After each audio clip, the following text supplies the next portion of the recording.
Ah, yung sabi, bakit hindi ka na lang mag-retire? Yung bang pakuya-kuyakoy ka na lang, pabagka-bakasyon ka na lang. Nako, sabi ko, masiiksi yung buhay ko niya. Kasi kung wala kang ginagawa, eh mas lalo kang manghina. Di ba po? No? Okay. So, may kuwan naman, wala lang dito si Brother Toto, may kuwan siguro. Pero twice a week kami po ay nag-biking, biking discipleship na po 'yon. At salamat sa Panginoon na nakaka-maintain pa ako ng yung lakas na 'yon upang magampanan yung pagbabike. Pero lahat na ito po ay talagang biyaya lang ng Panginoon. So ang ating topic ngayon po, nasa, ano na po tayo? Pangatlo na ba ito? Pangalawa? Pangatlo na po ito, no? So, ating pong talagang pinapasadahan o kaya ating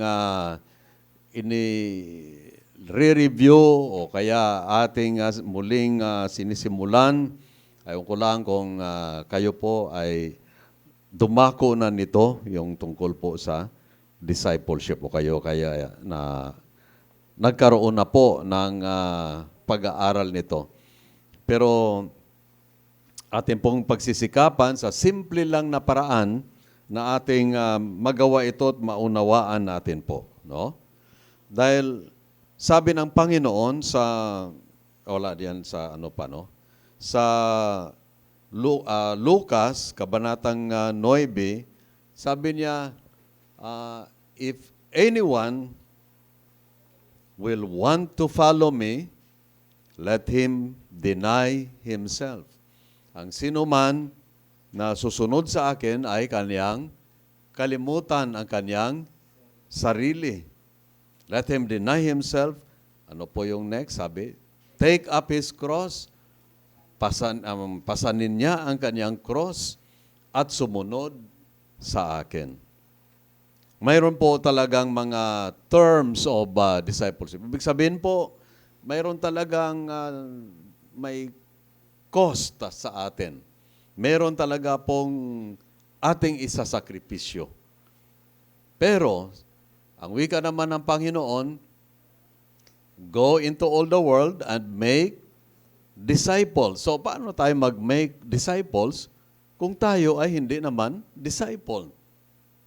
Kaya atin pong binibigyan ito ng kahalagahan, pag-aaral, no? Ano ba yon? Sino ba yung disciple? So, nandito na po tayo sa pangatlo natin na topic.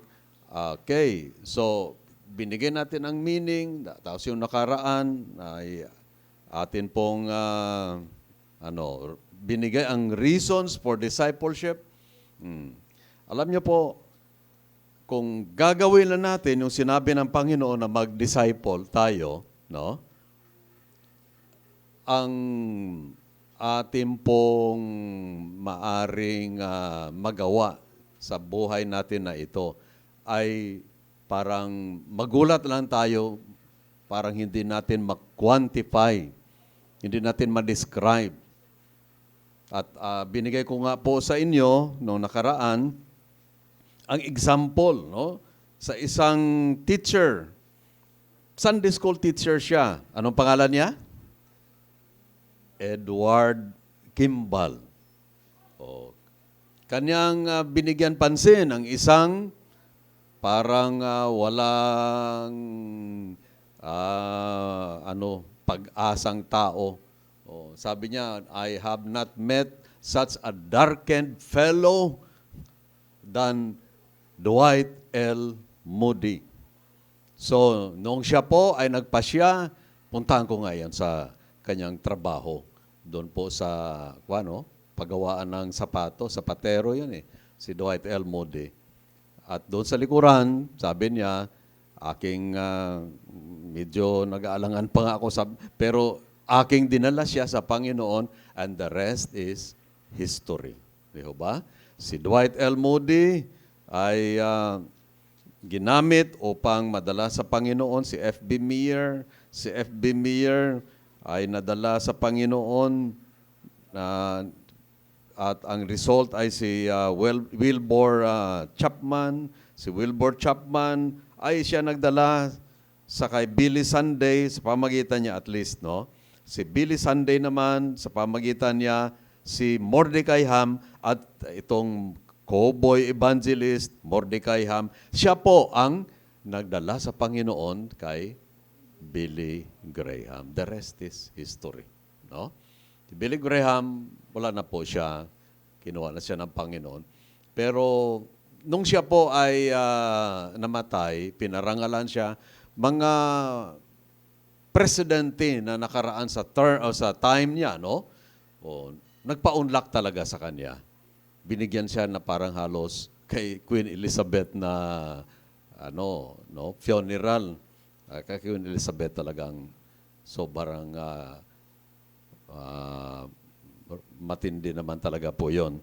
Pero si Billy Graham, isa na siya na lingkod ng Panginoon, binigyan talaga siya ng parangal. No? Dahil nga, kinikilala nila na malaki ang kanya nagawa sa pagbago ng sanlibutan sa pamagitan ng Ebanghelyo ni Kristo Jesus. No? Now, nais ko pong sabihin, first, sa ating introduction lang, sa ating topic, discipleship is servanthood. Ang pagiging isang alagad ay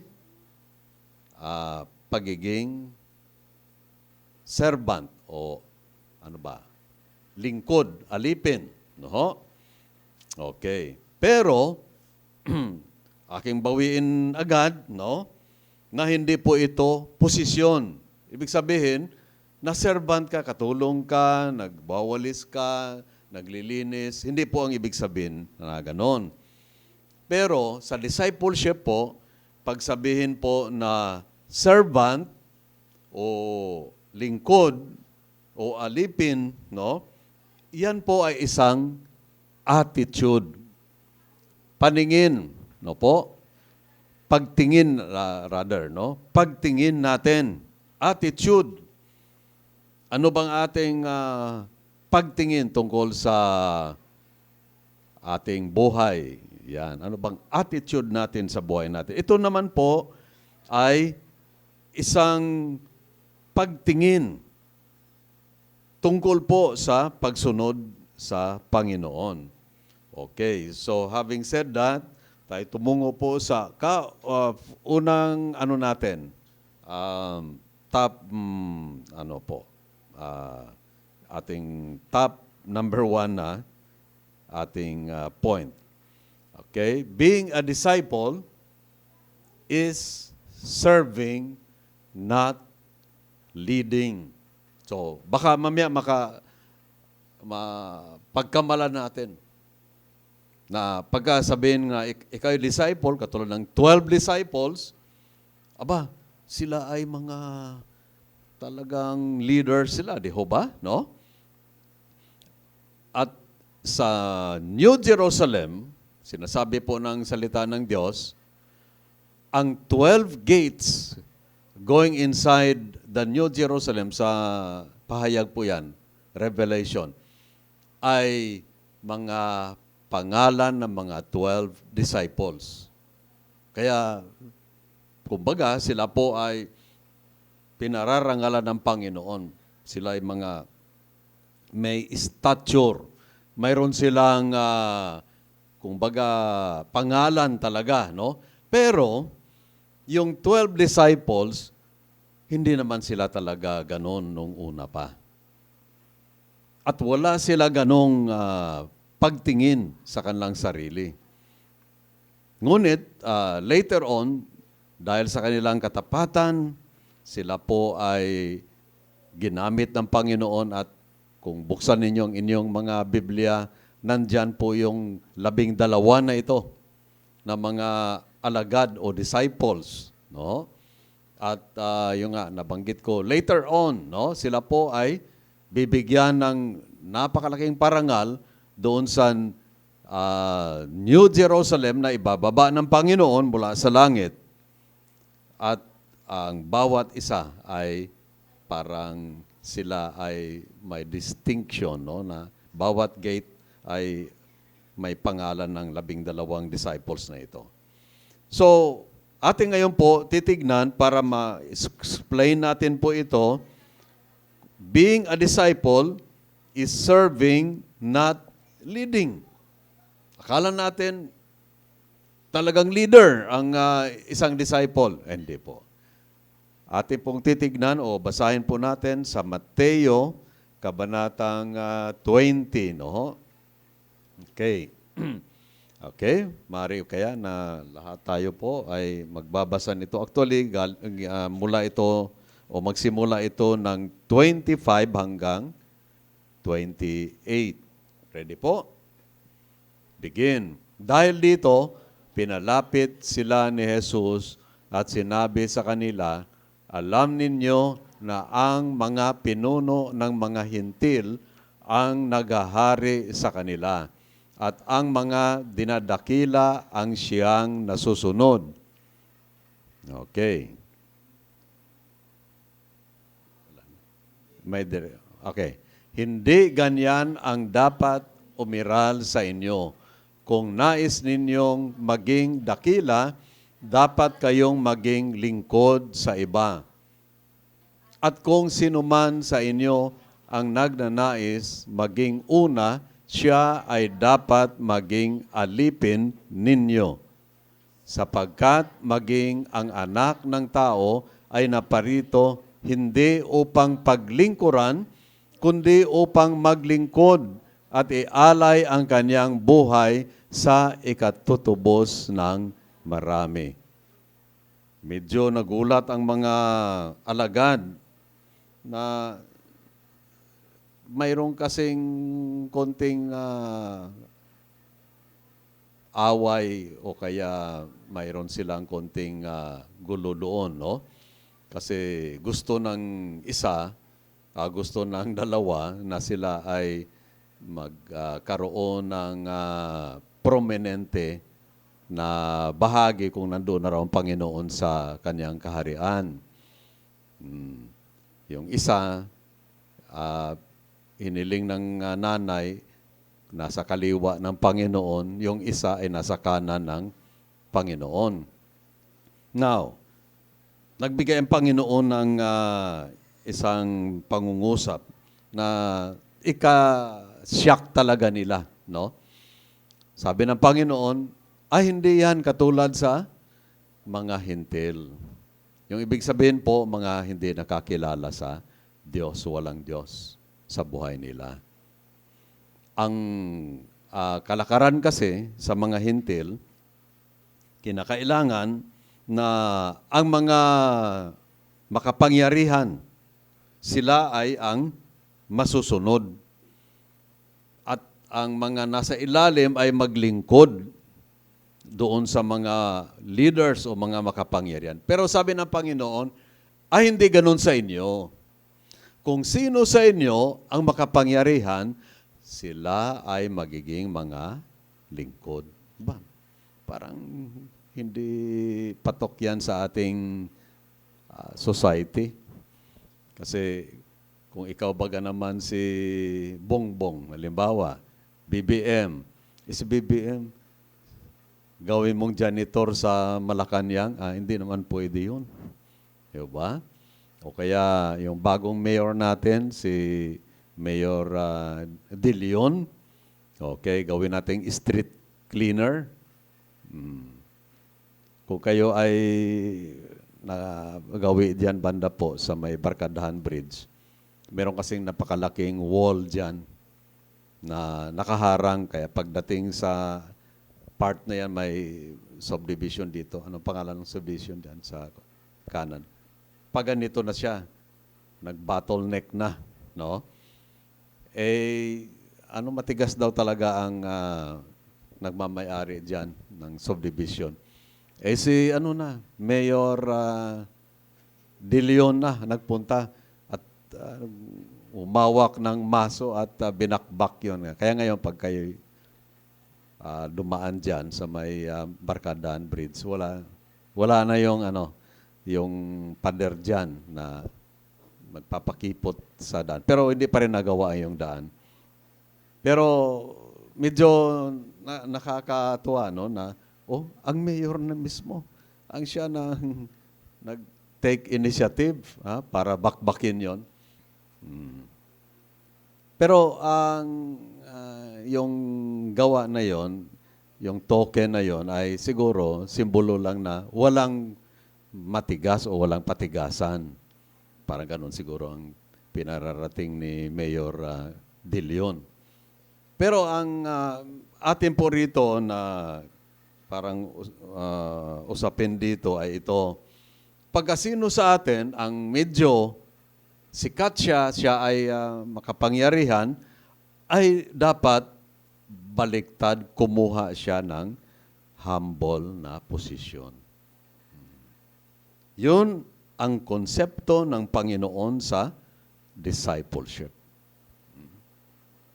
Kasi ang mga professional, mga politiko, mga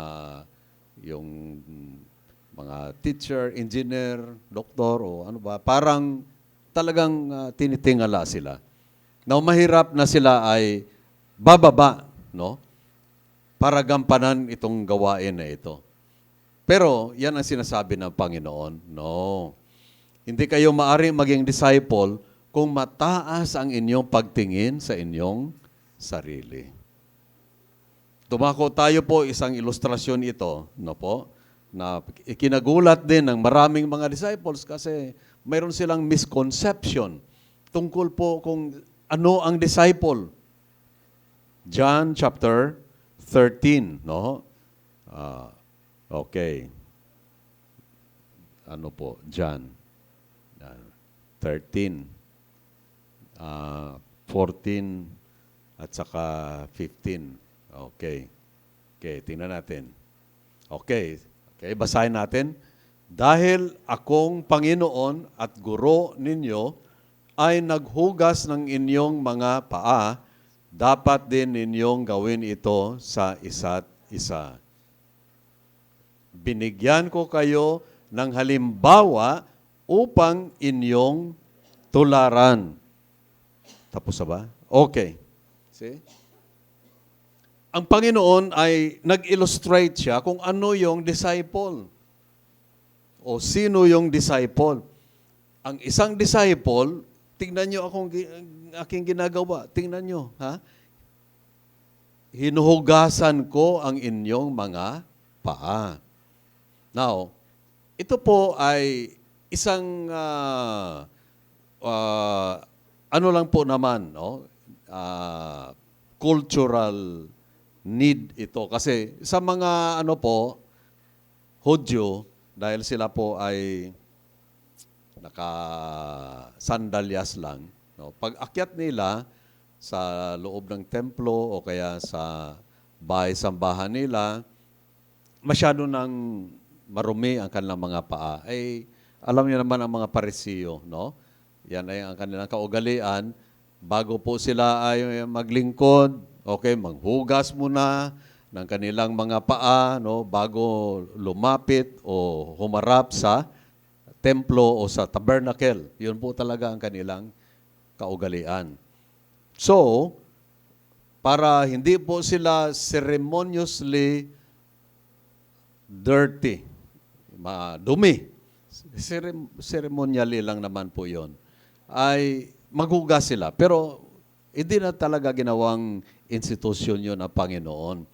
Kasi ang mga Parisiyo, kanila po ito na pinalawak, kinumpound nila ito, no? Na ibig sabihin, kasali yan sa pagiging malinis morally. Kaya kung ikaw ay hindi naghugas ng iyong paa, pumasok ka sa templo, ikaw ay nagkasala. Yun. Nagkaroon ng twist, nagkaroon ng exaggeration yan. Pero ito po ay need of the moment yon, no? Kailangan na gawin yon para hindi madumihan yung kanilang pinapasukan. Ceremonially lang, no? So, sabi ng Panginoon, wala naman sa inyo na nagbo-volunteer, ako ang mag-volunteer. Hugasan ko lahat ng inyong mga paa. At, okay, may pahiwatig, may leksyon ito. Ito ay inyo rin gawin. Now, ulitin ko po, hindi ito ginawa ng Panginoon upang magiging prerequisite na talaga, kada pasok natin dito, tanggalin inyong mga sapatos, sa Korea ganun yan eh, at hugasan ng inyong mga paa, dahil marumi na, nakasapatos naman, hindi naman talaga masyadong marumi, no? Pero, may point dito ang Panginoon. Ang sabi niya, ako, ano yung sabi niya? Statement niya sa unang bahagi, ako na inyong guro at Panginoon ay naghugas ng inyong mga paa. Dapat din ninyong gawin ito sa isa't isa. So ano po ang pinoproject ng Panginoon? Ano po? Kung magiging isang disciple, no, it's not a matter of being a leader o somebody na talagang siya ay hari-hari siya. Kung hindi siya ay bumaba siya, mag-condescend siya, no, at gagawin itong parang sabihin natin, parang nakakahiya, no? Siya pa ang naghugas ng mga kamay, ng mga paa nila, na siya naman ang Panginoon at siya naman ang kanilang guro. Diyan naintindihan ng mga disciples kung anong ibig sabihin ng discipleship. Discipleship, yan ang point niya, kanyang dinadrive, is serving, not leading. Ang pinakamahalaga, ang talaga pong kalakaran dito, ang practice natin dito, maglingkod, hindi na kung sino na maghari-hari. Kung sino ang pinaka-chief, sino ang pinakamataas, siya ang pinaka-alagad. He's the servant of all. Parang bago po ito sa mga disciples. May nag-comment nga sa aking pagbabasa tungkol dito. This is, sabi niya, not acceptable to the American society. Yung mga kano, hindi pwede yan sa kanila na utusan mo sila ang maglinis ng paa. Hindi pwede yan. No? Pero, ini-illustrate ng Panginoon para ma-impress o kaya maituro sa mga disciples at sa atin na rin po ngayon na kung tayo ay disciple o gusto tayo magiging disciple, tayo po ay service-oriented. Paglilingkod. Hindi na tayo ay paglilingkuran. Kaya nabasa natin dyan, sabi, ang anak ng tao ay hindi na parito upang paglingkuran, kung hindi maglingkod at ibigay niya ang kaniyang buhay na ransom, pambayad sa mga kasalanan ng lahat. Okay, so having said that, tayo tumuloy sa pangalawa po, no? Being a disciple is not serving, is not leading but serving. Ngayon po, pangalawa, being a disciple is dying to self and living for Christ. Ang pagiging isang disciple ng Panginoon, mamatay tayo sa ating sarili. At magbuhay para sa Panginoon. Juan 12, okay? Dadako tayo po dyan sa Juan 12. At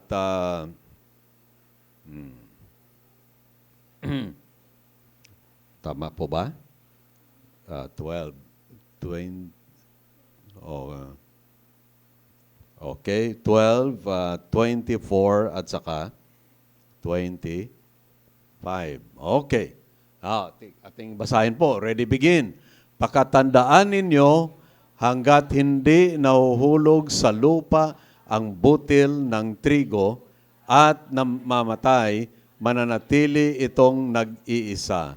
Ngunit kung ito'y namatay, mamumunga ito ng sagana. 25. Ang taong nagpapahalaga sa kanyang sarili lamang ay siyang mawawalan nito. Ngunit ang taong hindi nagpapahalaga sa kanyang buhay sa daigdig na ito ay siyang magkakaroon ng buhay na walang hanggan. Nakalimutan ko, magdala sana ako ng isang butil. Yung, binhi. Okay. Nakalimutan ko. Kasi po, example lang, halimbawa, wala tayo ditong magamit na parang may object, no, na gagamitin. Okay, halimbawa po, ito po ay isang binhi. Okay, napakalaki na binhi ito, na butil. Yung maliit-liit lang, no? Pero, di bali po, okay, ito po, yung buto ba? Butil, no? Pagka ang butil daw ay i-preserve nyo lang, yan lang siya, andyan lang po, naging dekorasyon lang siya, wala po mangyari sa butil na yan. Yun. Hanggang bandang uli, kung mabulok man yan, mabubulok siya. Pero hanggang dyan lang siya, magiging walang silbi talaga.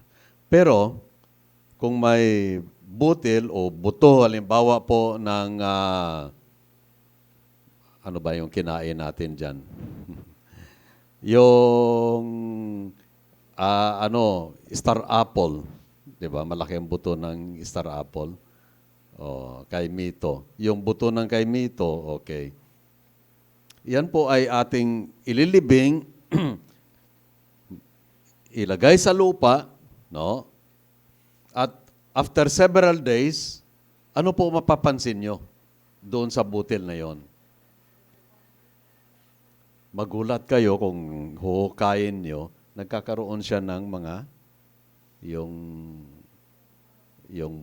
sprout, yung bang parang may lumabas, no? Ano sa Tagalog yan? Ayun. Hanggang bandang uli, matatagpuan natin po na, okay, doon sa kinalilibingan ng butil na yon, may lalabas na po na maliit na yung tanim. No? At hanggang bandang uli, yan po ay magiging isang malaki na puno. Pero, siya po ay kailangan mahulog, mapunta sa lupa, at mamatay siya. Pero, sa kanya naman pong pagkamatay, ay siya naman po ay nagbigay o nagdulot ng buhay. Yung kanyang kamatayan, ang kapalit ay buhay. Parang, contradictory, no? Pero, yun ang sinabi ng Panginoon. Pero pag nanatili lang yan siya na nandyan lang, nag-iisa lang siya, hindi siya nahulog at siya ay namatay, no? Hindi ho siya magkakabunga. Ito yung talagang masyadong straightforward na statement ng Panginoon tungkol po sa discipleship na patungkol sa ating mga sarili.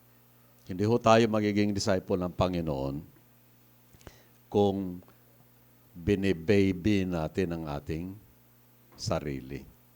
Masyado tayong maselan sa ating sarili. Masyado tayong maarte sa ating sarili. Masyado tayong nagmahal sa ating sarili. Kailangan mamatay tayo sa ating sarili. Na hindi literal po yan. Baka mamaya pag uwi ninyo, magpatiwakal kayo ha. Hindi po yan. Pero ang ibig sabihin dito, kalimutan mo yung sarili mo. Yan ang exactly sabi ng Panginoon. If anyone wants to follow me, follower means disciple, di ho ba? Kalimutan niya yung kanyang sarili. Kaya may binabanggit pang Panginoon sa isang bahagi na huwag mahalin ang sarili. Now, hindi naman ibig sabihin po na pabaya tayo sa ating sarili. Pero yung bang bigyan siya ng kahalagahan to the point na wala na pong silbi o wala po tayong gamit. No? O lahat na lang ay ating iniintindi, ating sarili. Kailangan talaga po ay mamatay ang ating sarili. In a sense lang po yan, no? Para magamit ng Panginoon bilang isang disciple. At ang illustration po nito ay wala na pong iba. Tadako po tayo sa Pilipos, Kabanatang 2 po. Philippians, chapter 2. Ito po ang napakagrande na ilustrasyon sa katotohanan ito na kailangan mamatay sa sarili para mabuhay para kay Kristo, para mamunga at kagamit-gamit tayo. Okay? Pilipos chapter 2, 5 to 10. Atin tignan po yan. Sige po. Meron. Oo, 5 to 10 dito, no? Okay, ready? Begin. Naway magkaroon kayo ng kaisipan na tulad ng kay Kristo. Mind of Christ, kaisipan ni Kristo. Kahit siya ay likas at tunay na Diyos, hindi niya ipinagpilitang manatiling kapantay ng Diyos. Unselfishness. Sige po. Sa halip, kusa niyang hinubad ang pagiging kapantay ng Diyos at naging katulad ng isang, alipin. Ipinanganak siyang tulad ng karaniwang tao at si Kristo'y maging tao, nagpakumbaba siya at naging masunurin hanggang kamatayan, maging ito man ay kamatayan sa krus. Dumana siya ng kamatayan. And to the extent o to the point na siya ay namatay sa cross. At dahil dito, siya ay lubusang itinaas ng Diyos at ibinigay sa Kanya ang pangalang higit sa lahat ng pangalan. Okay? Sa gayon, sa pangalan ni Jesus ay luluhod at magpupuri ang lahat ng nasa langit, nasa lupa at nasa ilalim ng lupa. Ibig sabihin, ang lahat ng kingdoms, no? Yung kingdoms of the angels, no? Kingdoms dito sa sanlibutan at sa ilalim, the kingdom of darkness, no? Lahat ng mga kingdoms na ito ay luluhod sa Kanya. Pero, aking i-point out sa inyo po, yung talatang 7, no? Sa halip, kusa niyang binitawan ang pagiging kapantay ng Diyos. Siya ay kapantay ng Diyos. Ibig sabihin po, kung ano ang Ama, ganun din po talaga siya. Walang pagkakaiba ang kalikasan ng Panginoong Hesus sa kalikasan ng Ama. The nature of the Father is no different, or the other way around. The nature of the Lord Jesus Christ is no different from the nature of the Father. Okay. At anong nangyari? namuhay sa isang alipin. Ipinanganak siya bilang tao at nang siya'y maging tao, nagpakumbaba. Siya ay naging masunurin hanggang kamatayan. He had to suffer the death of himself. Pwede naman, nung ang Panginoong Hesus nandun sa cross ng Kalbaryo, siya na ay nahamak, siya ay inalipusta, kung ano-ano na lang ginagawa. O kaya, yung siya po ay naglalakad patungo po sa Kalbaryo, pwede siya nawala ng kontrol sa kanyang sarili. At bigla na lang nagbago siya, nag-transform siya. At wow, isa siyang napaka-tindi na figura. Very powerful person. Kasi Diyos naman siya. Maari niyang ginawa yon. Pero, hindi niya po ginawa. Naghunos dili siya. No? Sapagkat meron siyang misyon. At sa misyon para tayo po ay magkaroon ng kaligtasan. Forgiveness of sins. No? Alam niya yan na kailangan talaga na kanyang tutuparin yon. So, kailangan mamatay siya doon sa kanyang desire na ipalabas o kaya ipakita, patunayan kung sino siya. Pwede siya, yung isang magnanakaw sabi, bumaba ka dyan kung ikaw talaga ang Kristo. Bumaba ka dyan. Patunayan mo kung sino ka. Pero hindi niya po ginawa. Dahil ito po ang mind of Christ, no? Pagaman siya ay kapantay sa Diyos, sa Ama, no? Pero sabi, siya po ay nagpakumbaba. Kung nagawa ng Panginoong Yesus yan, ito po ang tanong sa atin. Bakit hindi natin yan magagawa? No? Ito po ang isang term, isa po na parang sabihin natin, ang kinakailangan ng isang disciple or discipleship. Kailangan mamatay po tayo sa ating sarili. Now, siguro ang iba sa inyo, parang bago ito, kaya nagugulat. Bakit naman? Gusto kong sumikat. Ngayon, patayin ko naman ang sarili ko. Kaya nga, sabi ko po, attitude ito. Hindi po ito posisyon. No?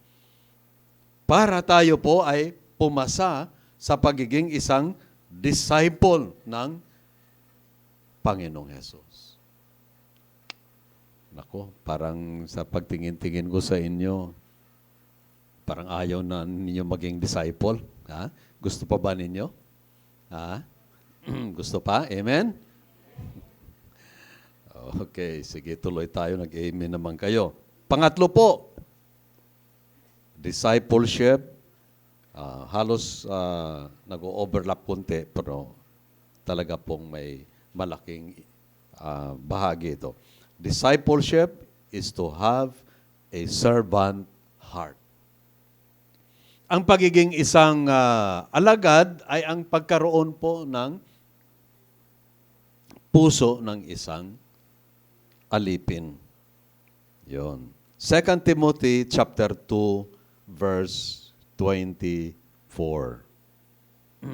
Chapter 2 verse 24. Tingnan natin po 'yon, no? Sabi, ang lingkod ng Diyos ay hindi dapat makipag-away, sa halip ay dapat siyang maging mabuti sa pakikitungo sa lahat, mahusay, magturo at matyaga. The servant of the Lord must be patient. Ang ibig sabihin diyan po ay siya may pakumbaba, may servant heart siya. Kasi kung wala siyang servant heart, kung may maglabag o mag-cross sa kanyang daan, bakit mo ako ginaganon, ha? Hindi ba ako kilala? Baka mamaya bigyan kita ng left hook. parang gano'n, no? Yung medyo, kung ang isa ay wala siyang servant heart, no? Maaaring magawa niya yon.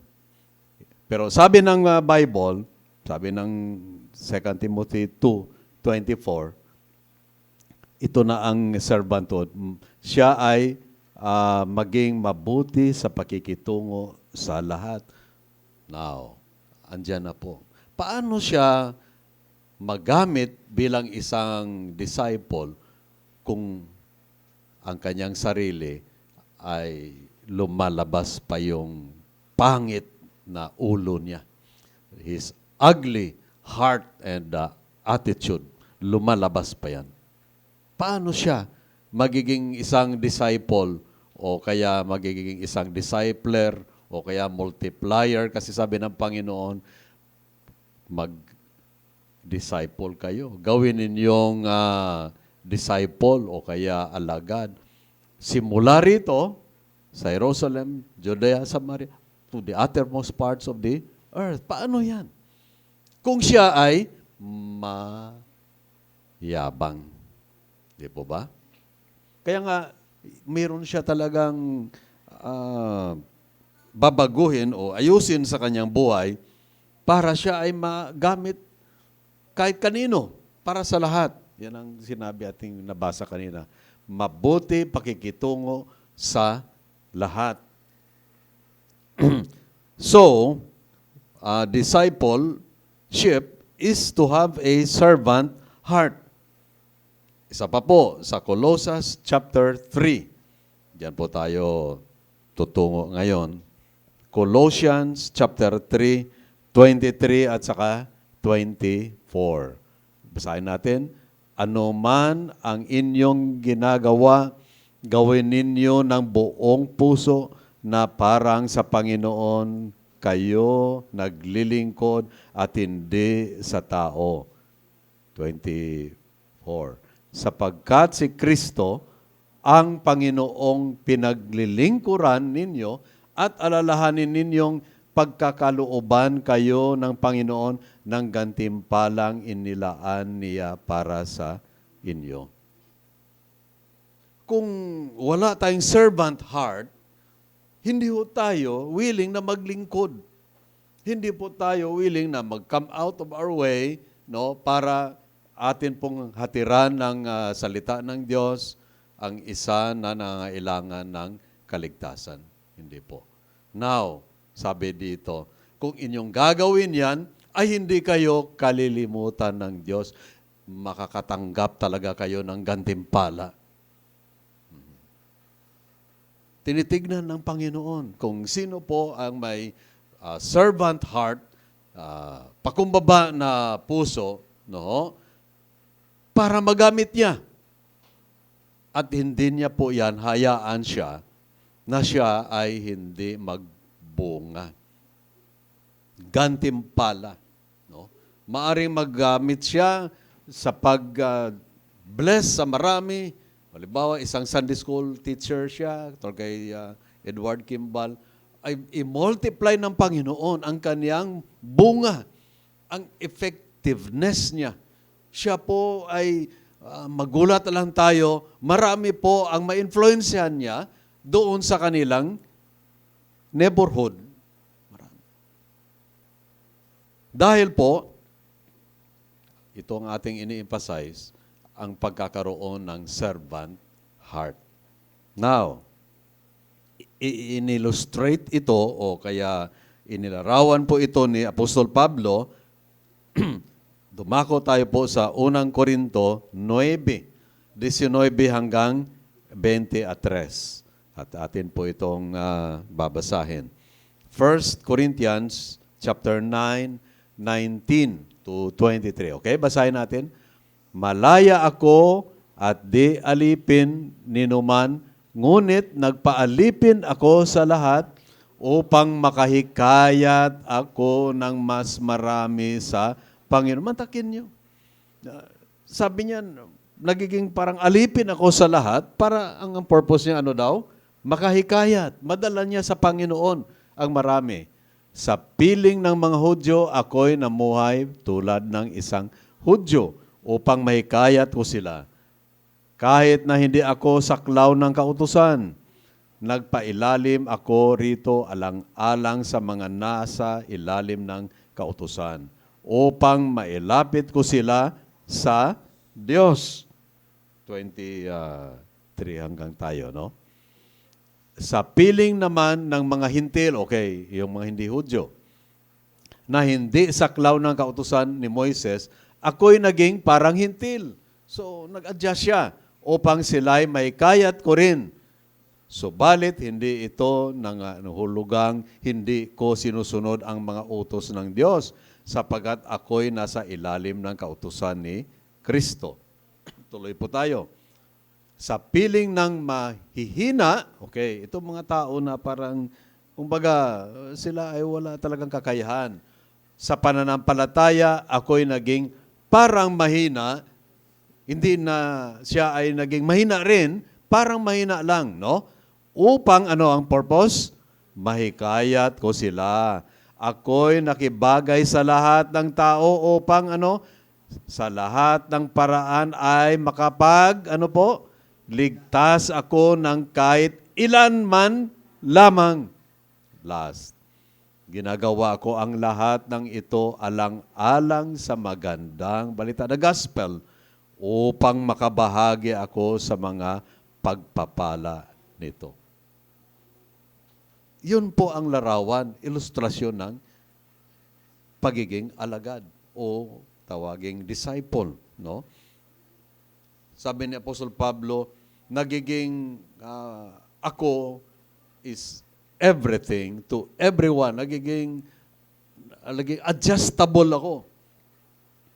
Ako yung naging parang kapareho, kapantay nila. No? Hindi naman ay, sabi niya, ako ay partake ng kanilang kasalanan. Hindi naman nakipagkompromeso.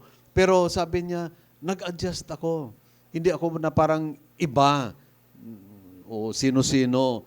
Para lang, ang purpose ko ay madala sila sa Panginoon. Yun lang talaga.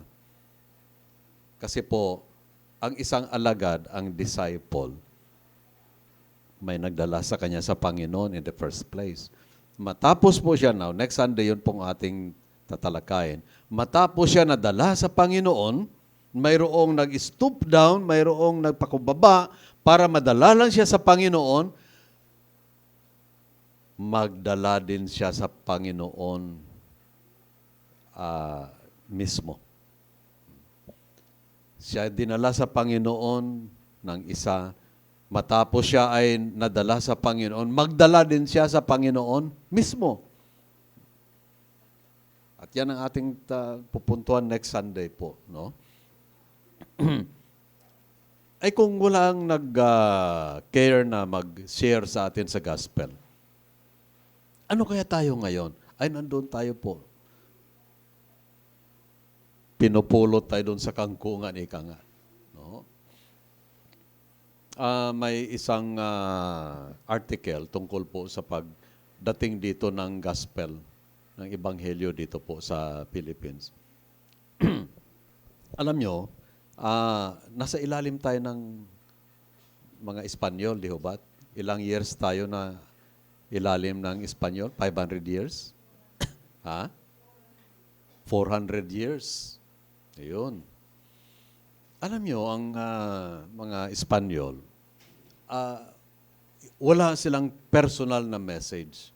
Ang kanila, puro ritual. Oh, ito si Maria, sambahin siya. Oh, ito si Pablo, ay inyong respetuhin, galangin inyo. Wala naman. Walang personal na relationship talaga, no? Na kailangan na iyong isalang-alang ang iyong personal na relasyon. Hindi reliyon, relasyon. Na ang mga Espanyol, ang dinala nila ay reliyon. Itong mga missionaries na nabasa ko, sumakay sila sa isang barko na may mga ilan sila, mga 1,000 yata sila, mga teachers. Pero actually, nagbahagi din sila ng gospel, no? Yun po ang simula ng evangelization ng Philippines. Kaya nagkaroon po doon sa kung saan ako ay lumaki. So, medyo ako ay na-orient, yun, tulad na po sa May Bisaya, sa Mindanao. Ang akin pong laging naririnig, ah, yung si Paul at si Kay Frederiksen, sila po nagkampanya doon sa mga lugar na yon doon sa Negros. Kaya marami pong churches doon ngayon, no? Sa Iloilo, no? Tapos, dito naman sa, ano po, parte Luzon, ang Presbyterian, Methodist, no? Yun sila, no? Kaya maraming mga Presbyterian churches or Methodist, no? Yun po ang pagdating ng gospel. Hanggang, yung mga Baptist din, hanggang ang first generation po sa aming family, nakakilala sa Panginoon. At yung first generation na Christian, yung father ko. Pero inaabutan ng World War II. Siya ay na-induct o napasok siya sa USAFE. Kaya nagiging sundalo. Pero sa pamagitan niya, nakakilala kami sa Panginoon. Yung Dawn Baptist Church, doon po sa Dawn, Iloilo yun, no? Yun. At ako po mismo, sa pamagitan ng mga writings ng mga missionaries, nakakilala ko sa Panginoon. Ito po yung legacy, no? Dahil po mayroong nag-introduce ng gospel. Tayo nakakilala sa Panginoon. Now, aywan ko lang kung sino sa inyo dito na dito lang kayo nakakilala sa Panginoon. Tingnan kong kamay niyo. Dito lang kayo. Okay. Sino nagdala sa inyo sa Panginoon? Si Juan nagtaas, si Ardalyn. Sino nagdala sa iyo sa Panginoon? Sino yan? Ana? Teacher? Crisel. Sana yung nagdala sa iyo sa Panginoon. Yun. Si Juan naman. Kat naman, ha? Ayun. Ako, Sister Bells, may crown ka na doon sa heaven. Ayun. Kung Sister Bells hindi lumapit kay Kat at dinala sa Panginoon, si Kat, yung kahapon nagturo siya, sabi ko, kikinig ako doon sa taas, narinig ko yung boses. Malaki palang boses ni Kat. parang matining lang. Pero pagka magturo pala siya, malaki pala boses niya. Puno-puno ng mga bata dyan eh. Di ba? May mga bata bang tumanggap sa Panginoon? Pinatanggap mo ba sila? See? Balang araw, aanihin na ni Kat yan. Yung itinanim niya. So, ganoon lang po yun, no? Tayo dinala sa Panginoon. Ngayon, ito na ngayon ang ating lesson. Tayo na naman ang magdala sa Panginoon. Dinala tayo sa Panginoon ng may mga ginamit ng Panginoon. Tayo na naman po. Turn na natin ito na tayo ay magpagamit sa Panginoon. Amen po? Ha? Kailan pa natin gagawin yon? Kaya kinakailangan maging disciple tayo. Yan ang ating tinatalakay. Kasi kung tayo ay hindi disciple, mahirapan tayo gumanap nitong ating gagawin na pagdala o pag-disciple.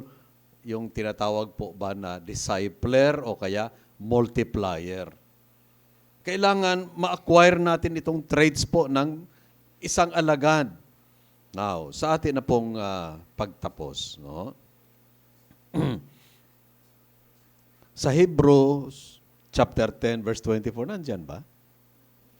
Hebrews chapter 10 verse 24, mapapansin natin po na ito po ang talagang malaking magagawa po ng mga disciples.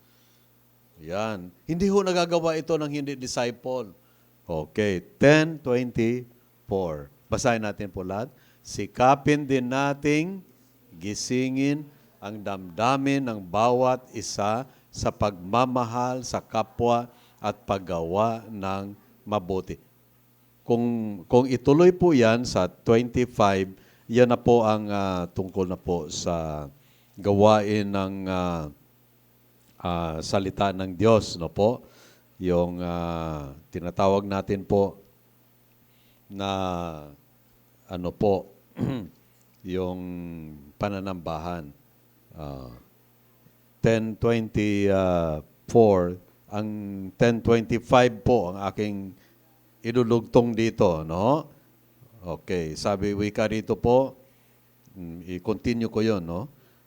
Sikapin din nating gisingin ang damdamin ng bawat isa sa pagmamahal sa kapwa at sa paggawa ng mabuti. 25. Huwag nating kaliligtaan ang pagdalo sa ating mga pagtitipon gaya na nakasanayan ng iba. Expected dito po, mayroon talaga na makasanayan nila na hindi na sila dumadalo.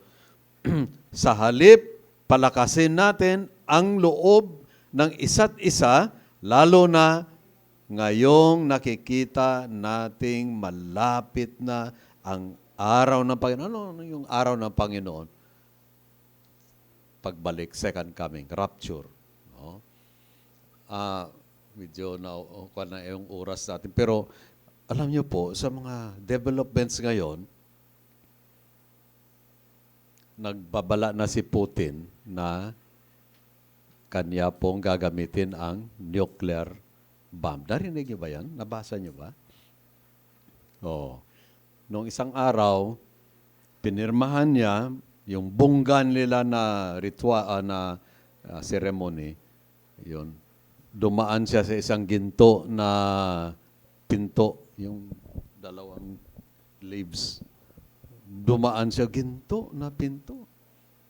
Tang-tadang! Ganun. Binuksan, lumabas si Putin. At may mga, siguro mga 100, 200 na mga, hanggang ngayon, loyal pa sa kanya. Sa harap nila, kanyang pinirmahan po yung annexation ng 4 na mga lugar o probinsya ng Ukraine. Hindi ko na ma-memorya yon. Mayroon doon Kherson, kung ano-ano pa yun. Mga 4. In-annex niya, ibig sabihin, teritoryo na ng Russia. So ano po ang pahiwatig diyan? Pahiwatig ay ganito. Kung babawiin pa ng mga Ukrainian army yung 4 na mga probinsya nila na sinakop ng Russia nung simula noong 2013 hanggang sa ngayon, hanggang noong nag-start yung gera noong Pebrero, no? Sabi niya, kung yung teritoryo namin ay lulusubin, gagamit ako ng nuclear bomb. Ginawa niya na parte o bahagi na ng Russia, yung 4 na mga probinsya na binabawi ng Ukraine Army. Hanggang ngayon, di ba, may counter-offensive na sinasabi. Anong ibig sabihin yan? So, bubumbahin niya yun kung lulusubin ng mga Ukraine Army, yung 4 na pinirmahan niya nung isang araw lang, bubumbahin niya ng nuclear bomb. Pero kung basahin niyo po sa Revelation, mayroon talaga pong nuclear war na mangyari dyan. No? Pero wala na po tayo. Amen? Wala na tayo. So, kung atin talaga tignan, kung ito na talaga ang simulain ng Great Tribulation, ay hindi na po tayo abutin ng 1 taon dito. Baka wala na po tayo sa Pasko. Natuwa ba kayo? Kasi sabi niya, bibitaw, bubombahin, gagamitin ko ng atomic bomb. Sila ang pinakamarami po na nuclear bomb na pagmamayari. Pinakamarami. Yung Russia. Isang silbi yung aming bomba na yan. Kung hindi namin gagamitin, o yun. Ang sinabi nila, ang ginagawa ni Putin ngayon ay bluffing. In-annex niya, kanyang pinirmahan na yan ay teritoryo na ng Russia. At kung lusubin yan, mapipilitan siya gumamit ng bomba nuclear. Kaya ewan ko lang kung anong nangyayari nito sa susunod. Kasi sabi naman po ni Zelensky, ay hindi, ibalik namin yan, aagawin namin yun, yung inagaw nila lahat ng mga teritoryo namin, 1/5 of Ukraine yun. Aagawin nila, babawiin nila daw yun. Sabi ni Zelensky, sige, gawin nyo yan, kaya bumbayin ko kayo ng nuclear bomb. Yun. Kaya nga po, mga kapatid, the Christ I love is coming soon. It may be morning, night, or noon. Yung awit, my lamps are lit, I'll watch and pray. It may be today, it may be today. Alam niyo po, naramdaman ko talaga po, ang dami talaga ng lalamig. Sabi naman ng Bible, bago siya mangyari yan ay babalik, the love of many shall grow cold. Marami talaga. Ako naramdaman ko rin yan. Medyo ako, kung hindi lang, Lord, tulungan mo ako. Parang gusto kong ayaw na magbasa ng Bible, ayaw na mag-pray. Nakaramdam ba kayo ng ganon? Oo. Katuparan na po kasi ito ng prophecy. Yun. Plus ito pang nangyayaring digmaan sa Ukraine, Russia. Ang daming mga parang pampakaba ng dibdib yung mga nangyari. Sabi ni Ukraine, I will send troops near your border sa US, sinabi niya. Nabasa niyo ba yan? Nandun na sila. 100 miles lang ang distance. Nagpadala ng mga barko de guerra. Sabi na, lalapit kami sa inyong border sa Estados Unidos. Kaya ito po ngayon ang ating talaga pong hinihintay natin. The coming of the Lord Jesus Christ. Hindi na po. Anytime, mangyari talaga ito po. Tayo po magsitayo at atin pong awitin ng isang awit na maaaring maghamon pa po sa atin.